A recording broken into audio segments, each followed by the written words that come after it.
Hare Krishna.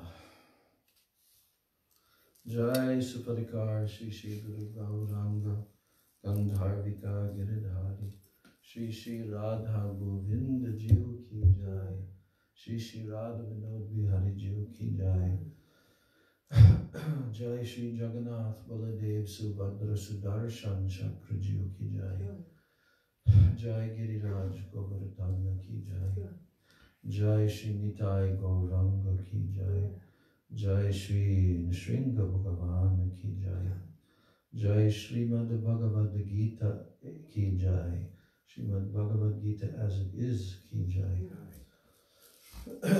Jai Srila A.C. Bhaktivedanta Swami Maharaj Prabhupada Ki Jai Jai Srila Bhaktivedanta Narayan Goswami Maharaj Ki Jai Jai Srila Bhakti Rakshak Sridhar Goswami Maharaj Ki Jai Srila Bhakti Pragyan Keshav Goswami Maharaj Ki Jai Srila Prabhupada Bhakti Siddhanta Saraswati Thakur Srila Prabhupada Ki Jai Jai Mahabhagavad Srila Gaura Das Goswami Maharaj Ki Jai Shri Srila Sachidananda Bhakti Vinod Thakur Ki Jai Vaishnav Sarvabhaum Shri Jagannatha Babaji Maharaj Ki Jai Shri Rupanuga Guru Varga Ki Jai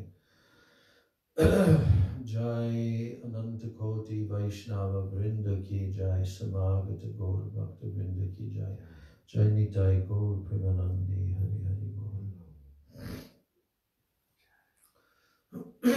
Vandeham Shri Guru Shri Jataha Padakamalam Shri Guru Navaishnavamscha Shri Rupam Sagrajatam Sahagana Raghunathan Vitam Tam Sajivam Sadvaitam Savadhutam Parijana Sahitam Krishna Chaitanya Devam Shri Radha Krishna Padam Sahagana Lalita Shri Vishakam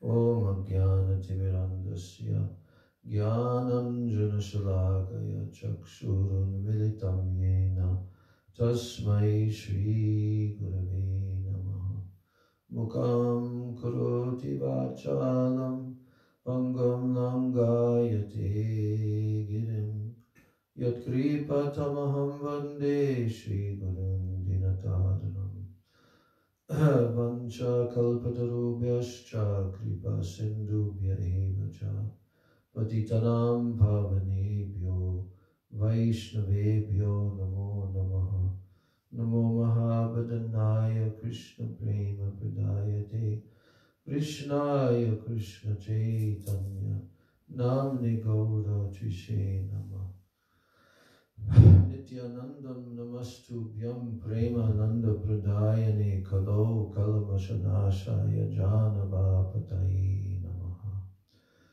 Panchatattvatmakam Krishnam Bhakta Rupa Swarupakam Bhaktavataram Bhaktakyam Namami Bhakta Shaktikam Hey Krishna Karuna Sindho Dina Bandho Jagatpate Gopesha Gopika Kanta Radha Kanta Namostute Tapta Kanchana Gaurangi Radhe Vrindavaneshwari Vrishabhanu Sute Devi Pranamami Hari Priye Om Vrindai Tulsi Devai Priyai Keshavasya Cha Krishna Bhakti Prade Devi Satyavachai Namo Namaha Shri Krishna Chaitanya Prabhu Nityananda Shri Advaita Gadadhar Shivas Adi Gaur Bhakta Vrinda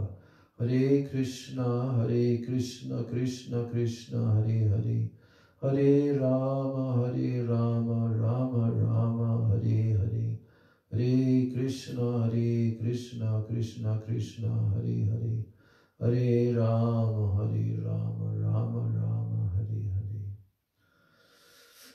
First of all, I'm offering my Dandavat Pranams and my Shraddha Pushpanjali at the lotus feet of my most beloved worshipable Gurudev Nitya Lila Pravishta. Om Vishnupad Paramahansasto Tarasata Sri Srila A.C. Bhaktivedanta Swami Maharaj Srila Prabhupada. Then I'm offering my same unlimited Dandavat pranams and my Shraddha Pushpanjali at the lotus feet of my most worshipful beloved Siksha Gurudevs, Nityalila Pravishta, Om Vishnupad Paramahansasta Tarasata Sri Srimad Bhakti Rakshak Sridhar Goswami Maharaj, and Nityalila Pravishta Om Vishnupad Paramahansasto Tarasata Sri Srila Bhaktivedanta Narayan Goswami Maharaj. I'm offering my Dandavat pranams to the lotus feet of all of my Sri Sri Rupa Nuga Guru Varga, and my Dandavat pranams to all the Vaishnavas and Vaishnavis.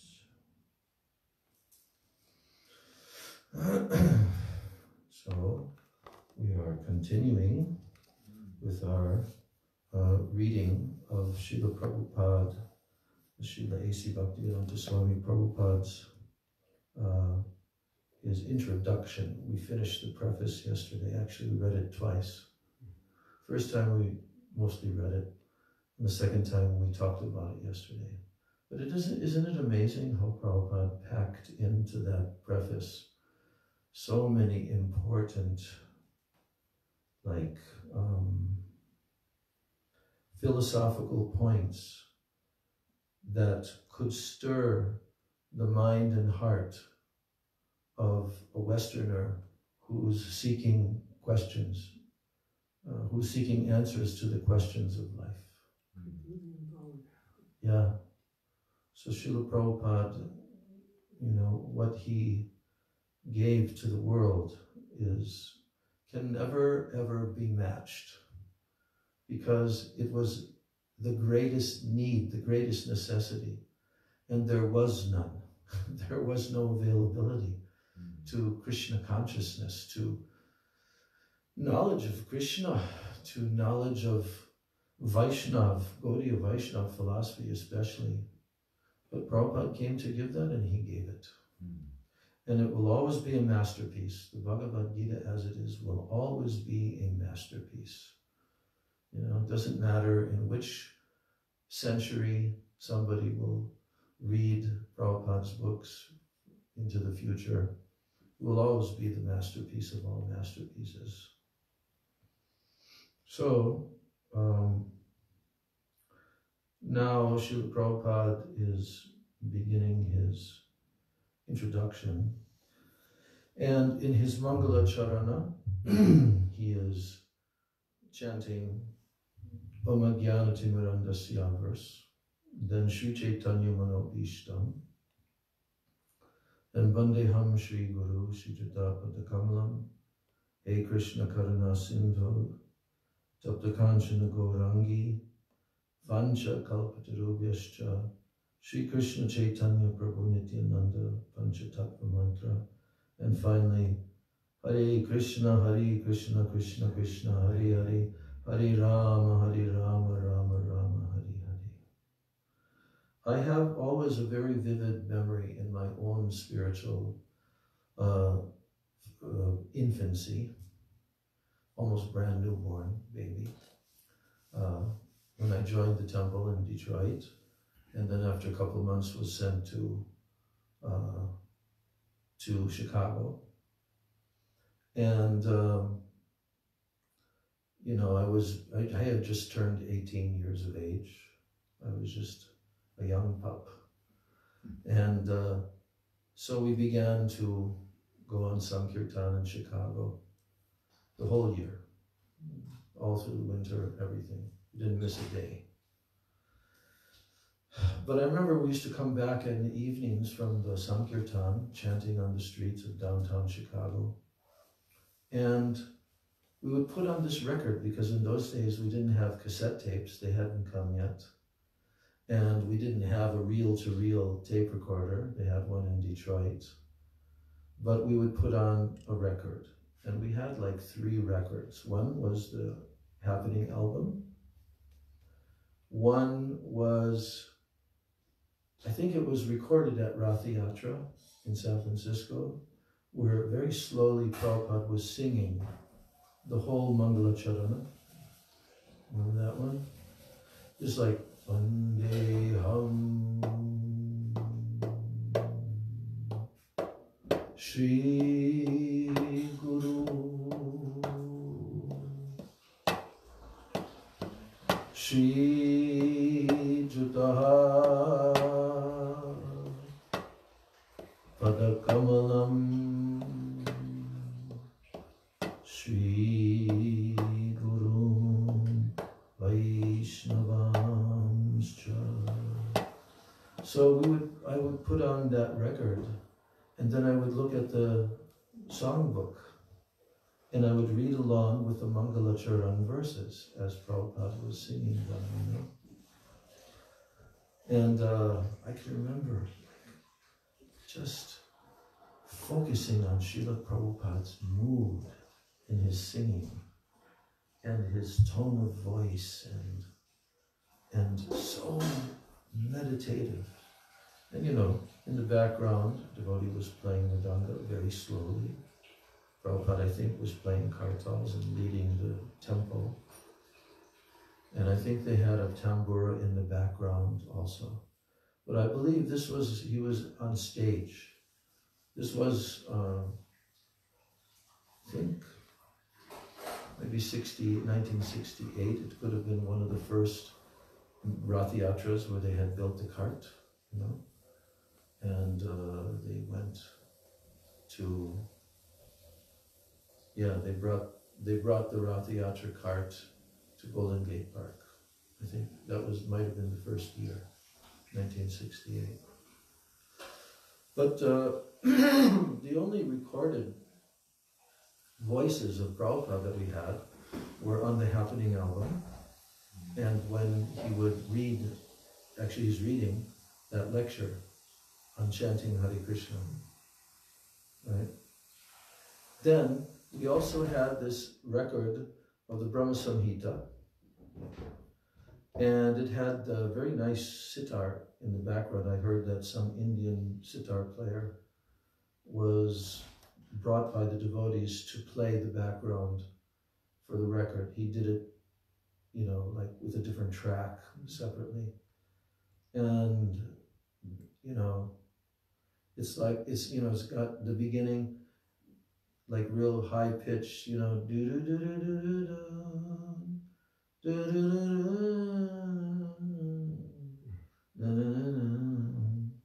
then Chintamani Prakarasa Damasu Kalpa Briksha Laksha Vriteshu Surabir Avipalayantam. Remember, that's the melody Prabhupada was singing.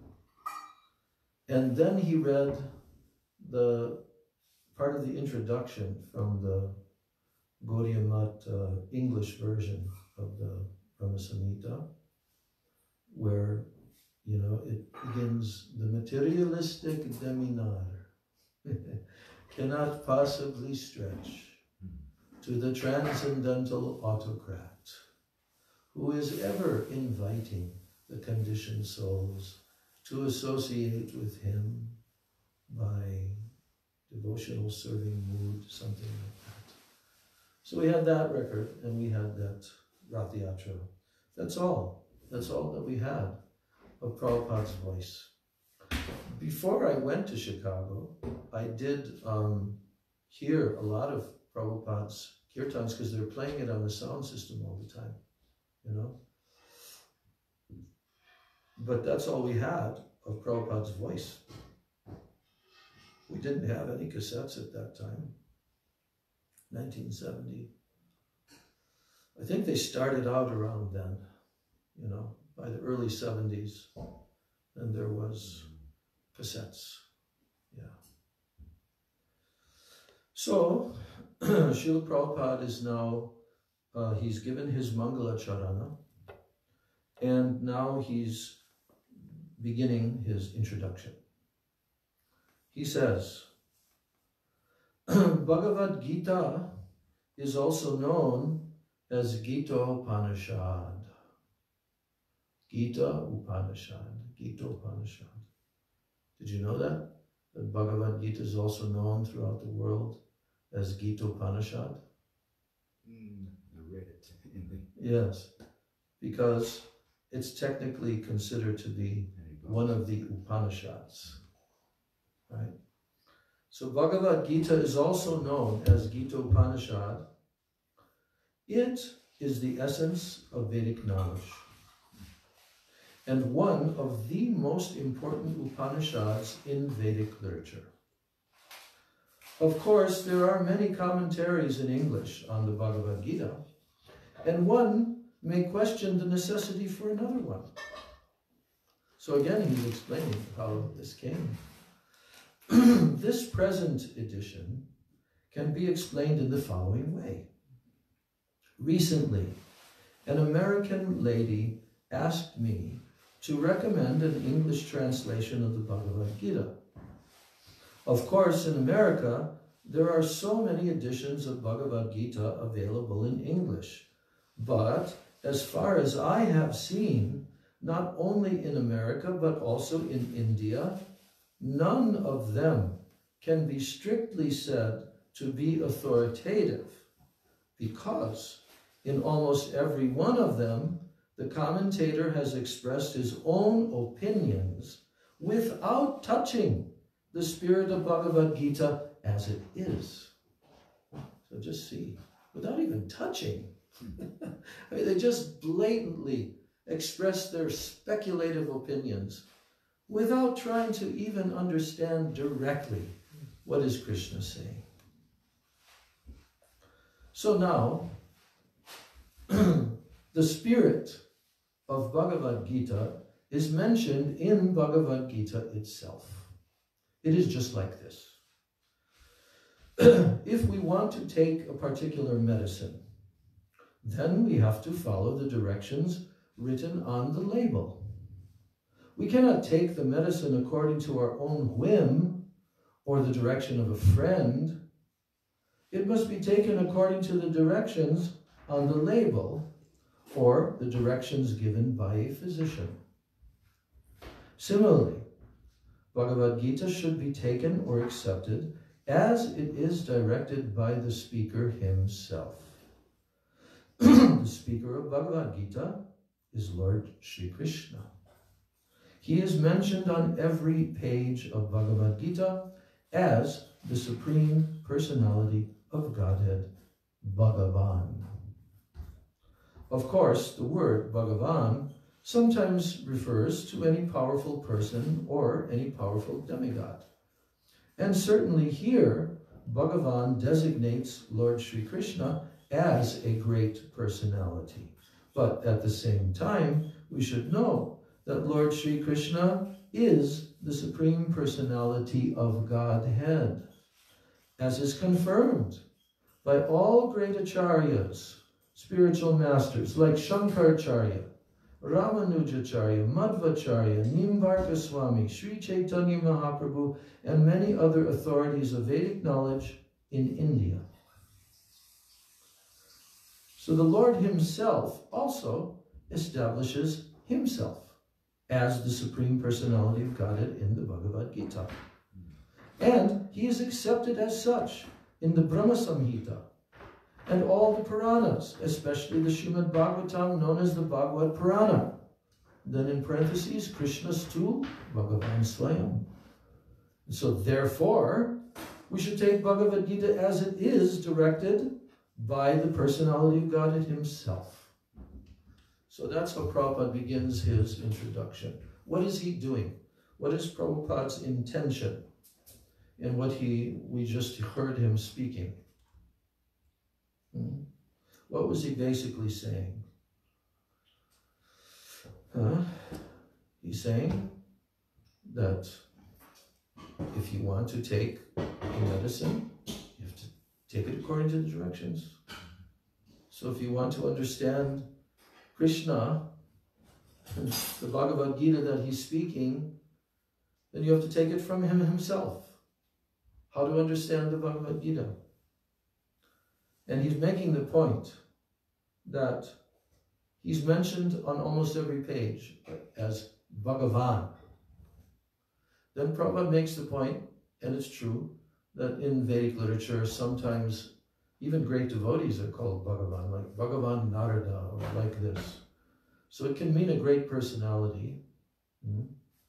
But in this case, in the Bhagavad Gita, yes, we should know that Sri Krishna is not just a great personality, but he's the supreme personality of Godhead. And immediately Prabhupada mentions that this is confirmed. Who is it confirmed by? Prabhupada is mentioning the names of very, very well-known personalities who were very great acharyas, spiritual masters throughout the history of India, like Ramanujacharya, Madhvacharya. Then he also refers to even Shankaracharya. There's nobody in India that knows Vedic background history that can deny these personalities as being great personalities. Because they've written also many literatures. And if one reads the literatures of a great personality, then you can understand how great he is. So Prabhupada is using their authority to confirm what Krishna is saying in the Gita. How do they accept Krishna? We don't care how the impersonalist Mayavadi speculators, what they say. We want to know, what do the great authorities say? This is a 5,000-year-old literature. It's not something that was written a few years ago or even a few centuries ago. This is written 5,000 years ago, spoken and written. So, and Srila Prabhupada is also referring to Sri Chaitanya Mahaprabhu and many other authorities of Vedic knowledge in India. So right from the very beginning, he's establishing who is Krishna. Because if you don't know who Krishna is, and you're reading the Bhagavad Gita, that's what all these other speculators do, you know. They have not come in disciplic succession, and they do not have perfect knowledge received through disciplic succession. But they have some Sanskrit knowledge or scholarship, and then they try to put forward they try to present what Krishna is saying without confirming, without letting the reader understand what Krishna is stating all throughout the Bhagavad Gita, that I am the Supreme Personality of Godhead. So that's a little bit dishonest, isn't it? To keep on trying to cover what Krishna says. If Krishna is saying again and again, and in each and every chapter, he's making so many important points, which all confirm that he is the supreme, topmost, absolute, living entity, the infinite, supreme being, who has created everything. So that's who's speaking. I was thinking earlier today how in Christianity they present the Bible as the Word of God, right? The Word of God. And as I've been telling, I had been reading the Bible in our study classes in grade school all throughout my childhood. And it's always being referred to the Word of God, the Word of God, right? But there's no place where God is directly speaking to you. Only Moses went up into the mountain and received the 10 Commandments on a tablet and spoke with God. But there's no place in the Bible where God has come and he's directly speaking to all of the living entities. But they say that the Bible is the Word of God because it came through certain prophets and so forth, like that. But when I came in contact with the Bhagavad Gita, and the devotees were explaining to me, this is actually spoken by God himself. Really? Yes. And he actually spoke this when he was on the planet 5,000 years ago. So really? God was on the planet 5,000 years ago? He says, yes, there's whole Vedic literatures. Srimad Bhagavatam, 18,000 verses that describe his whole life, his teachings, everything. Really. I mean, when I was hearing this for the first time, I never ever heard any of that before, at all. Not one single sentence. But when the devotees started not bombarding, it's kind of like one thing after the next, telling me who's Krishna. But at that time I was very young. I hadn't been contaminated by any kind of impersonalist philosophy or anything like that. And my conception of God was, I had faith that there is God, there is Supreme Being. And I had knowledge of Jesus, his activities when he was in this world, and the whole Christian ideology. But I never heard, there was never any description of what God looks like. That's a very important thing that's missing from the Bible. No Christians can tell you anything about what God looks like, but they're left to their imagination, as were many artists from, within the last couple of thousand years. There were so many artists that have painted paintings, like Michelangelo and so many others. And, they always depict God as being an elderly man, very powerfully, strongly built with long white beard and white hair. They always depict God as an old man. Isn't it true? I've never seen a picture of them depicting God as a young man, ever. Right? But where does this idea come from? First of all, it comes from a lack of knowledge of God's form. Not having any knowledge about God appearing in this world personally and living in this world. They have no knowledge about that, nor do they have any knowledge about God's expansions, his incarnations, his like this. There's no knowledge about God like that in the Bible. So when I did come in contact with the devotees and they began to tell me Bhagavad Gita philosophy, and they began to tell me about Krishna and how Krishna is the supreme infinite conscious being, and he has a spiritual form which is made out of eternity, bliss, and knowledge. That was a very attractive conception to me, that his form is eternal, Sat, Chit, Ananda, eternal, full of all consciousness and knowledge, and full of bliss, Ananda. And that, everything that I heard, each and every point, immediately I just assimilated it. Said, oh, yeah. And so later when I reached my home, and then I flew on the airplane for the first time to Detroit, and I began to live in the temple with the devotees and go out on Sankirtan every day. Now we're chanting 16 rounds a day, and it's all about Krishna. Everything is Krishna, Krishna, Krishna.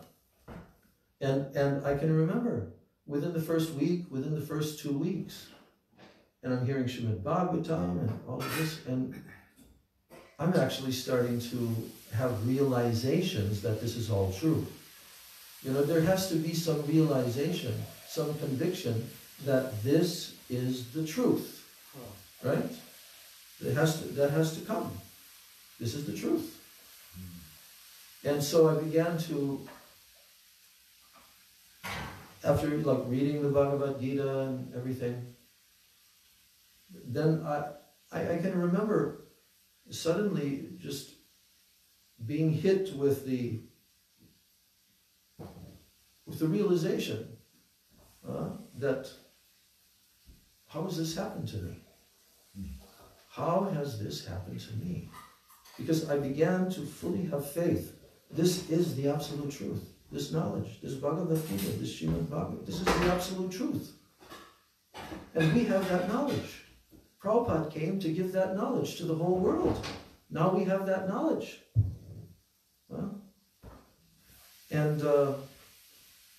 you know, from that point, there was no doubts. There were no doubts. Like, well, I wonder if this is really all true. Is Krishna really true? I never had, ever, from the first day, any doubt like that. At least not consciously, you know? Because everything made perfect sense. That's the thing about Prabhupada's presentation and the Vedic knowledge.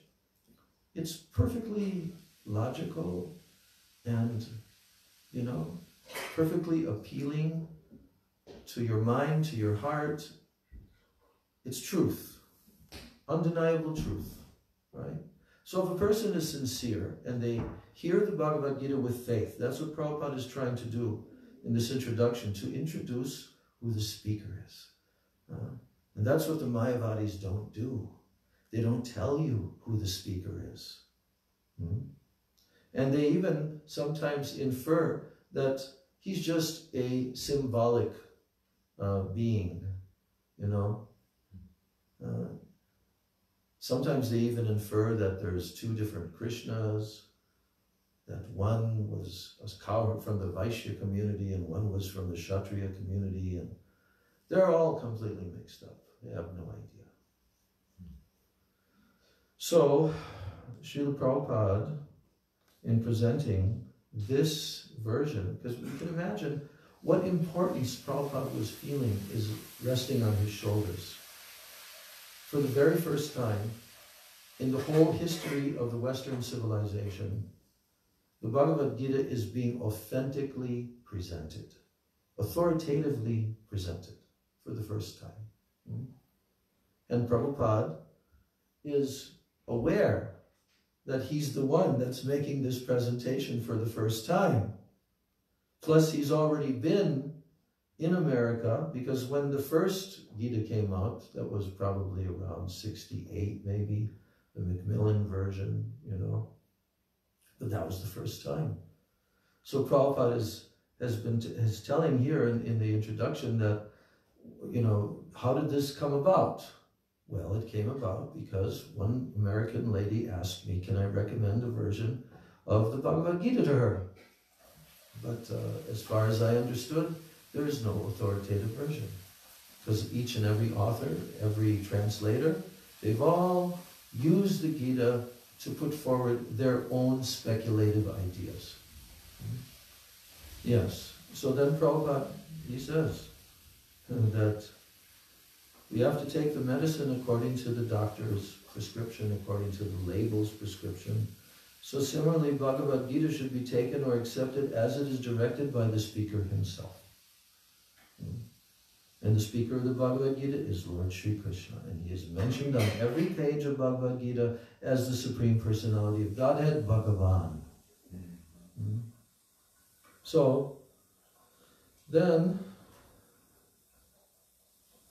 and the Lord himself also establishes himself as the Supreme Personality of Godhead in the Bhagavad Gita.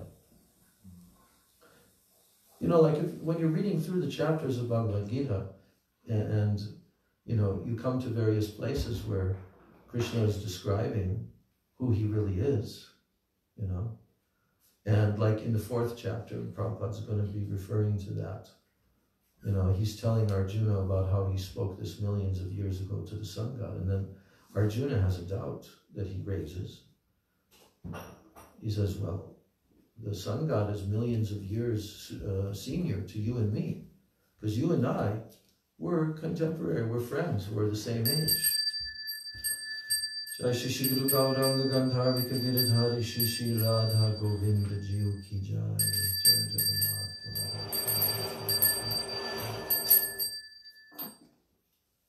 So Arjuna is asking, well, how am I to understand that millions of years ago you spoke the Bhagavad Gita to the sun god? He's so much senior to us, to you and me. And then what does Krishna tell to Arjuna, remember? I can remember them, but you can. He says, many, many births, both you and I have passed.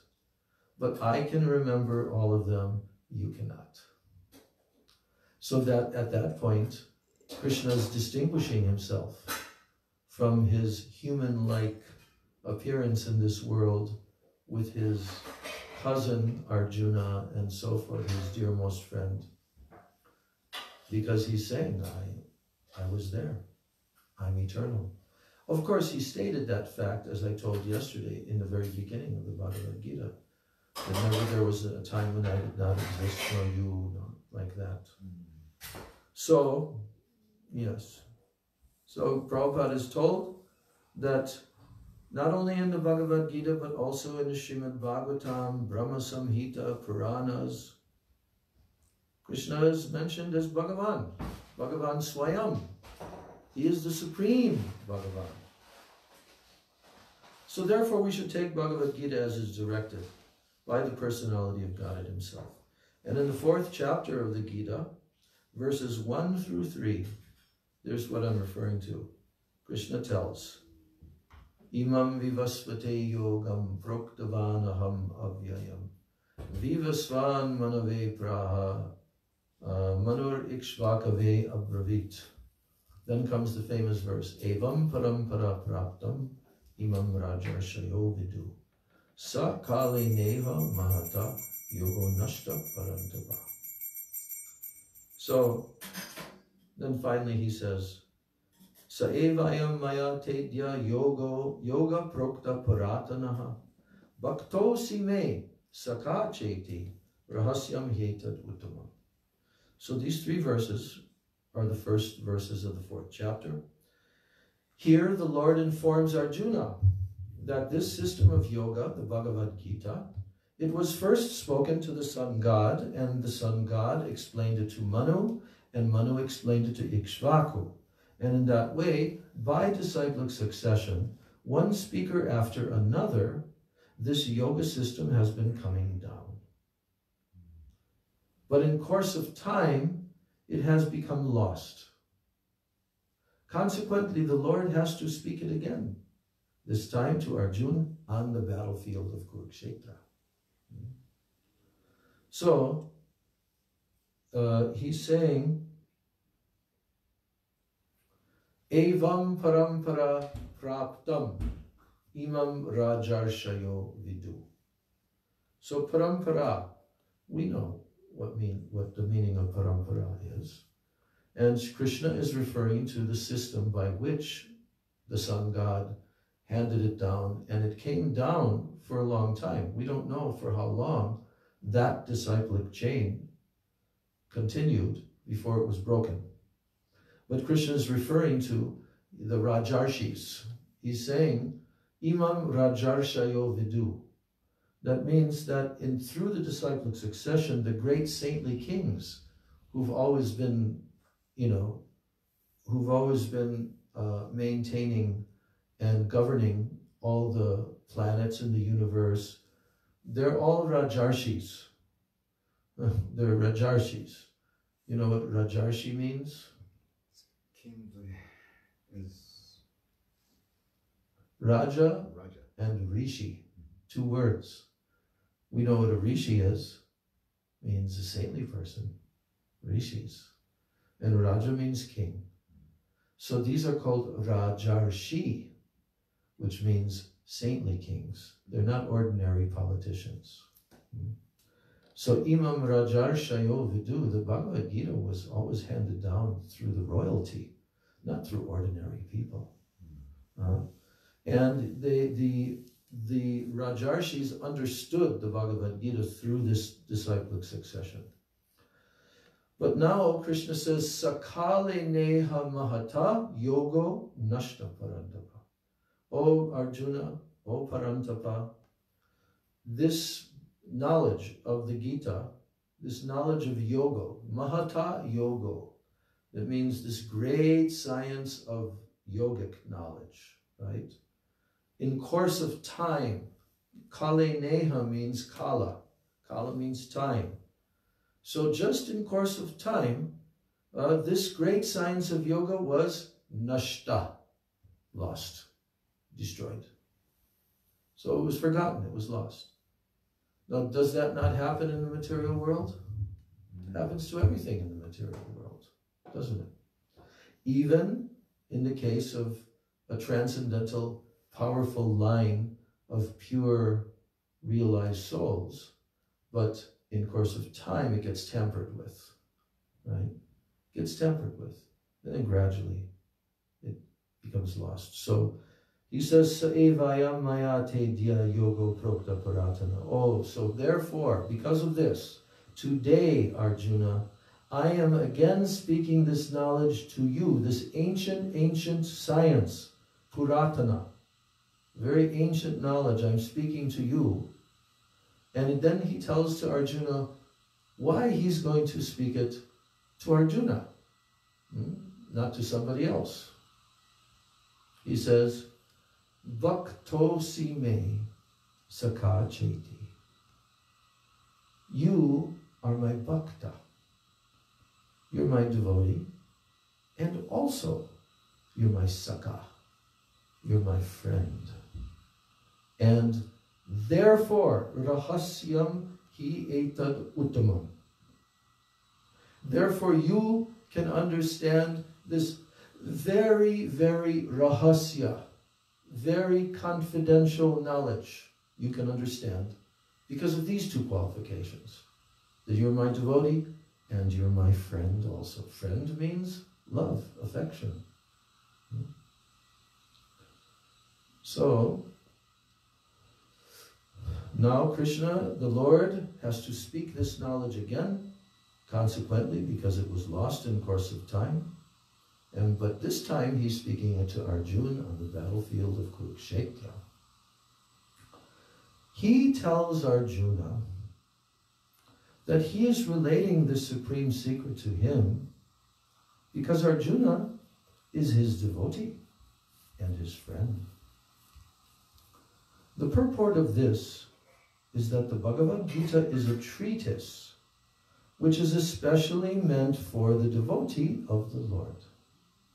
It's not meant for non-devotees. So there are three classes of transcendentalists. First one is called a jnani. Second is called a yogi. And the third is called a bhakta. Impersonalist, meditator, and devotee.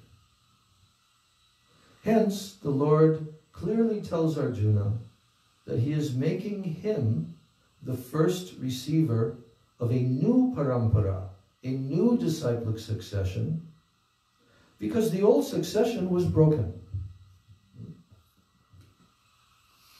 It was the Lord's wish, therefore, to establish another parampara in the same line of thought that was coming down from the sun god to others.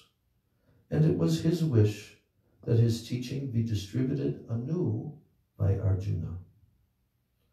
He wanted Arjuna to become the authority in understanding the Bhagavad Gita. So we see that Bhagavad Gita is instructed to Arjuna, especially because Arjuna was a devotee of the Lord, a direct student of Krishna, and his intimate friend. So therefore, Bhagavad Gita is best understood by a person who has qualities similar to Arjuna's. That is to say, he must be a devotee in a direct relationship with the Lord. As soon as one becomes a devotee of the Lord, he also has a direct relationship with the Lord. That is a very elaborate subject matter. But briefly, it can be stated that a devotee is in a relationship with the Supreme Personality of Godhead in one of 5 different ways. So what is Prabhupada going to be explaining here? Yes. The subject matter of rasa and relationship. In a devotional relationship, every living entity has a rasa, a devotional relationship with Krishna. And Prabhupada is saying that this is a very elaborate subject matter. Why? Because a few years will have to go by, and then Prabhupada will give the Bhakti Rasamrita Sindhu and the teachings of Lord Chaitanya and so many others, and Srimad Bhagavatam. But here he's at least just stating briefly, he says, one may be a devotee in a passive state. One may be a devotee in an active state. So we usually hear the terms Shanta Ras and Dasya Ras. So here he's calling Shanta Ras, which is also known as neutrality, being passive, like a tree is passive. And then Dasya, servitude, he's using that as active. So performing active devotional service. Number 3, one may be a devotee as a friend, one may be a devotee as a parent, and one may be a devotee as a conjugal lover. There's nothing like this in the Bible. I'm just always referring back to when I first heard this philosophy coming from my background that I did, you know. And I mean, the fact that you can have a direct relationship with God in one of these 5 ways, right? And it will be eternal. And you will have an eternal body. And then, because when I came to the temple, the Krishna book was actually already there. It had just come. It had just come from printing.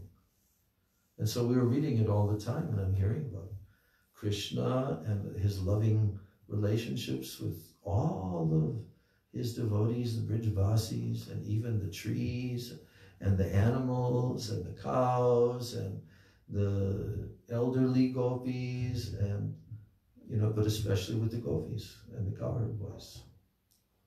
So, very appealing, very. I mean, this is the truth. One day the world is going to know this, you know, because they don't have any of this.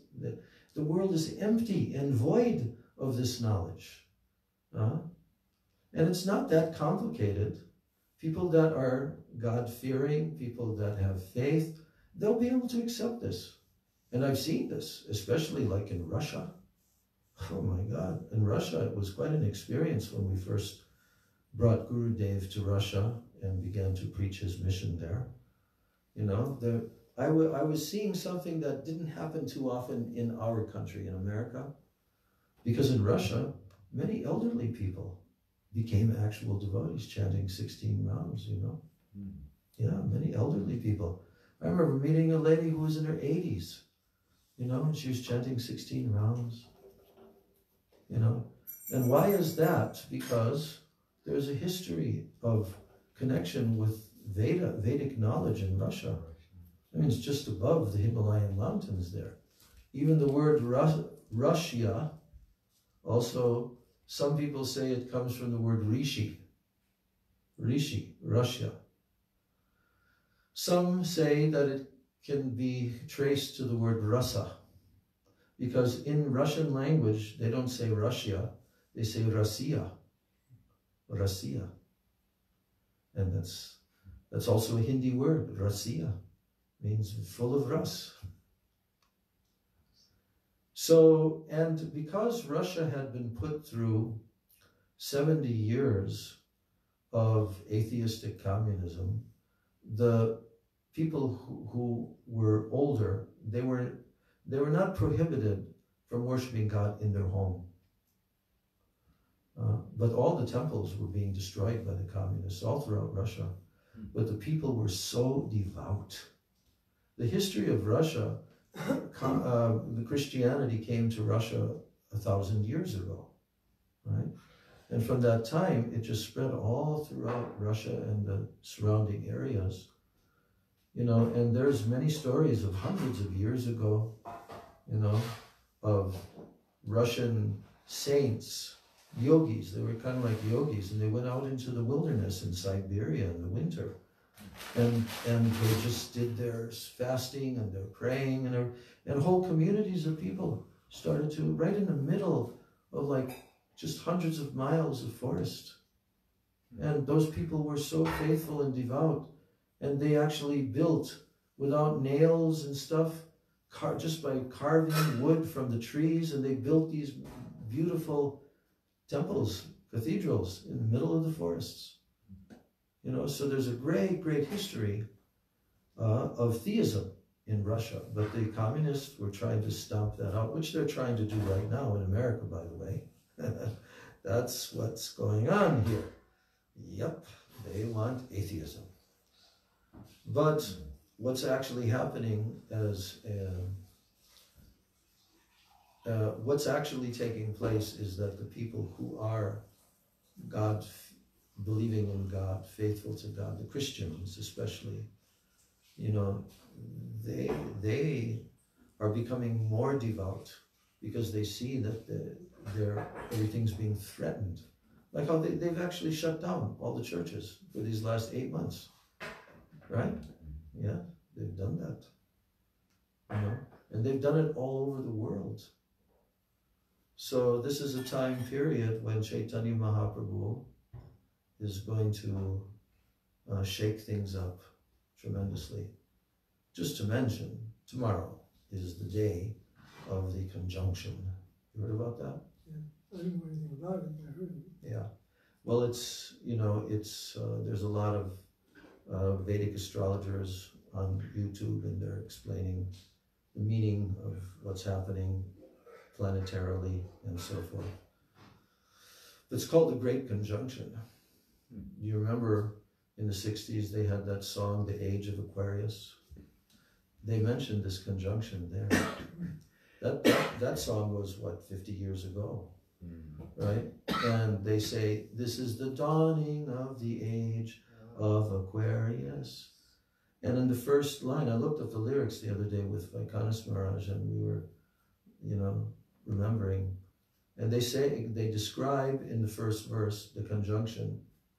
When Jupiter meets with Saturn or something, then there's going to be this great, you know, shift toward love and all of that.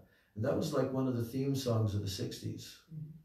So really the 60s was a time when Chaitanya Mahaprabhu appeared through his pure devotee in the West here, through Srila Prabhupada, and then the books, you know, and it's actually a very, very great age of, it's called the age of Aquarius because there's a configuration called Aquarius. I'm not an astrologer, I don't have a background at all in astrology, but I'm just repeating what I've heard.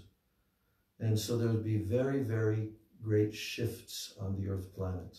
And I have heard the interpretations of very great astrologers, both are devotee astrologers, and also famous Indian astrologers like Nrsimha Rao. And I've heard his explanation of what's coming during this 10-year period, 15-year period.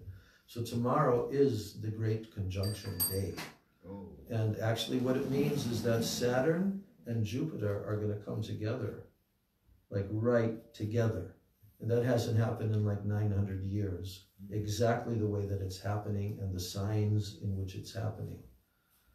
So it's a very powerful conjunction, and we know that although there's going to be devastation in various ways because Saturn, right? So I've heard some interpretations of this, but we know that that's all favorable because this whole decade it's going to change the whole world, and Prabhupada predicted that, you remember. He said everything will be changed. So, you know, the demons are doing this for their own purposes, but actually Mahaprabhu is utilizing them to bring this outcome, the favorable outcome, and there's going to be devastation, and that'll go on till the early 30s, 2030s, right? But after that, very, very powerful time. So, you know, this knowledge of Bhagavad Gita is going to be what's needed by the people all throughout the world. This very knowledge and this very book, Bhagavad Gita as it is, it will be the indispensable knowledge for the people. Because, you know, what's happening also is Mahaprabhu is arranging to break everything down. because this was very artificial, what we've been experiencing in our lives. And, you know, it was making people more and more materialistic and thinking that sense gratification is everything. And so now they're going to be put through a lot of turmoil and a lot of testing, which will be good, especially for the theists. Yeah, and I'm hearing how amongst the Christian theists, you know, there's whole movements rising up right now, and patriotic movements, all in the name of God. And they want to defend because they see that God is always challenged by communism. All throughout the history of communism, they're always trying to remove God, right? And it's completely atheism. And that's what's going on now. And they're trying to attack Christianity. So it's a very, very interesting time, because this is going to be a time of awakening, spiritual awakening for the people.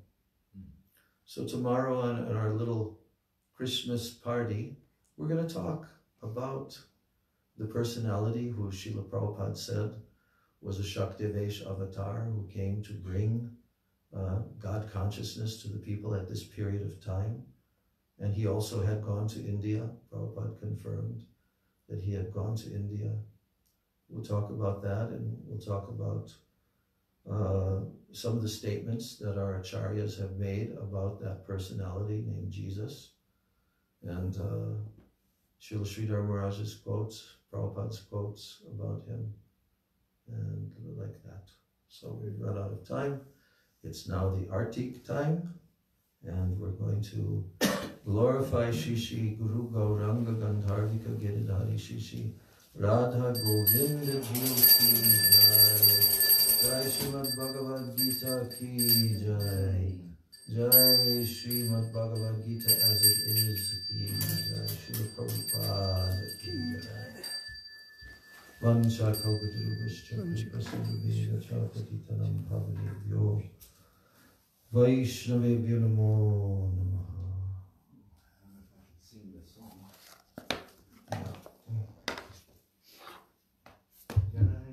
I'll sing also. Do you know the song? Well, I don't know all the yeah. part. We'll sing together, but let me just stop the video first.